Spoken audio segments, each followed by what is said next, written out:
Learn how to submit an evaluation. Go to the website of the tool. You will be directed to the homepage where you can log in. If this is your first time accessing the tool, log in with your My Academic ID or create one by first selecting your institution and then filling out your login.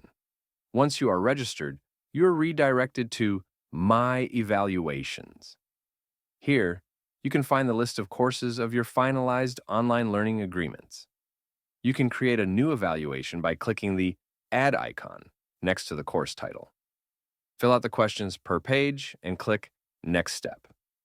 You can go back to the previous page by clicking Previous. You are required to fill out all questions marked with an asterisk before you can go to the next page. Questions with radio buttons allow one answer. Questions with checkboxes allow for multiple answers. Any further explanations or comments can be left in the open comment fields per topic. When you've filled out all questions from the survey, submit your evaluation by clicking on the Submit button at the last step. The submitted evaluations can be found by clicking on My Evaluations at the end of the list and can be edited or deleted there.